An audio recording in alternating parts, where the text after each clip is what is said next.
Panorama group, जो सोचता है वो करता है। नमस्कार, मैं हूं सागर कुमार। न्यूज हाट देख रहे हैं आप। देखिए, आज 13 मई है। आज ही के दिन 2024 में बिहार ने अपने एक दूरदर्शी नेता को खो दिया था। आज उनकी पहली पुण्यतिथि है। आप समझ ही गए होंगे कि मैं बिहार के पूर्व डिप्टी सीएम सुशील मोदी की बात कर रहा हूं।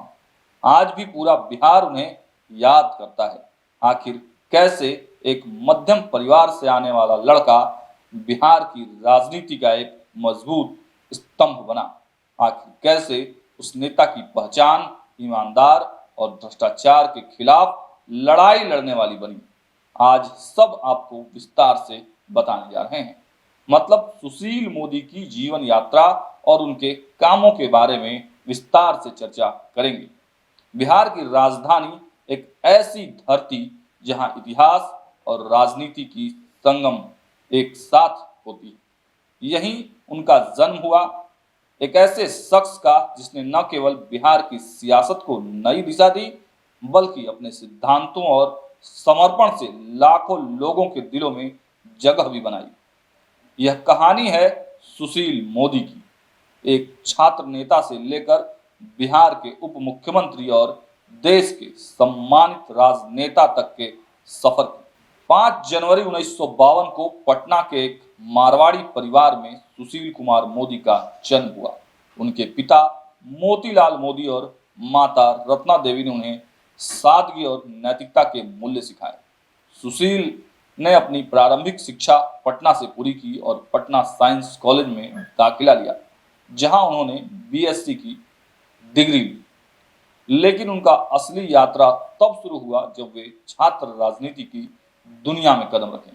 1973 से 1977 तक सुशील मोदी पटना विश्वविद्यालय के छात्र संघ के महासचिव रहे। यहीं से उनकी नेतृत्व क्षमता और संगठन कौशल की नींव पड़ी। 1974 में जेपी आंदोलन के दौरान उन्होंने भ्रष्टाचार के खिलाफ आवाज उठाई और युवाओं को संगठित किया। यह वह दौर था जब सुशील मोदी ने सियासत को न केवल एक कैरियर बल्कि समाज सेवा का भी माध्यम बनाया। सुशील मोदी राष्ट्रीय स्वयंसेवक संघ के आजीवन सदस्य रहे। उनकी वैचारिक नींव आरएसएस की शाखाओं में मजबूत हुई। 1980 के दशक में वे भारतीय जनता पार्टी से जुड़े और जल्द ही बिहार बीजेपी के प्रमुख चेहरों में शुमार भी हो गए। 1990 में उन्होंने पटना सेंट्रल, अब कुम्हरार से पहली बार विधानसभा का चुनाव जीता। यहीं से शुरू हुआ उनका सियासी सफर, जो बिहार की राजनीति को नया आयाम देने वाला था।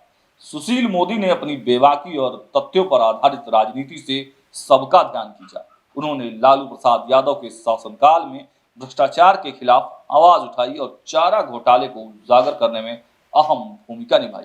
सुशील मोदी ने 1996 में पटना उच्च न्यायालय में चारा घोटाले के खिलाफ जनहित याचिका दायर की, जिसके परिणाम स्वरूप इस घोटाले की सीबीआई जांच हुई। इस जांच ने लालू प्रसाद यादव को 1997 में बिहार के मुख्यमंत्री पद से इस्तीफा देने के लिए मजबूर कर दिया। यही कारण है कि सुशील मोदी की छवि एक ईमानदार और साहसी नेता की बन गई। 2005 में जब नीतीश कुमार के नेतृत्व में एनडीए की सरकार बनी और सुशील मोदी बिहार के उप मुख्यमंत्री बने, अगले 11 वर्षों तक उन्होंने इस पद को संभाला और बिहार के वित्त मंत्री के रूप में भी महत्वपूर्ण योगदान दिया। उनके नेतृत्व में बिहार ने आर्थिक सुधारों और विकास की नई राह पकड़ी। जीएसटी जैसे ऐतिहासिक कानून को लागू करने में उनकी महत्वपूर्ण भूमिका थी। सुशील मोदी न केवल बिहार में बल्कि राष्ट्रीय स्तर पर भी प्रभावशाली नेता बन गए। उन्होंने लोकसभा, राज्यसभा, विधानसभा और विधान परिषद जैसे चारों सदनों में अपनी उपस्थिति दर्ज की। सुशील मोदी का निजी जीवन भी उनकी सादगी का प्रतीक था। 13 अगस्त 1986 को उन्होंने जेसी जॉर्ज से शादी की, जो एक ईसाई समुदाय से थी और पेशे से प्रोफेसर थी। उनके 2 बेटे के साथ यह परिवार सामाजिक समरसता का उदाहरण बना।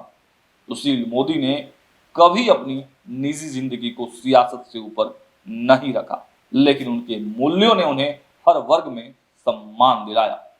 2024 में सुशील मोदी ने खुलासा किया कि वो प्रोस्टेट कैंसर से जूझ रहे हैं। उन्होंने अपने आखिरी ट्वीट में लिखा, पिछले 6 माह से कैंसर से संघर्ष कर रहा हूं, अब लगा कि लोगों को बताने का समय आ गया है। 13 मई 2024 को दिल्ली के एम्स में उन्होंने अंतिम सांस ली। उनकी मृत्यु ने बिहार की सियासत में एक शून्य पैदा किया। बिहार के पूर्व उप मुख्यमंत्री सुशील कुमार मोदी को सार्वजनिक मामलों के क्षेत्र में उनके उल्लेखनीय योगदान के लिए मरणोपरांत पद्म विभूषण से सम्मानित किया गया।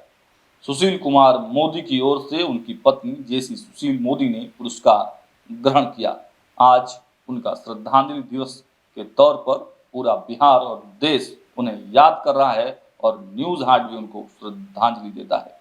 देखते रहिए न्यूज हार्ट। बहुत बहुत धन्यवाद।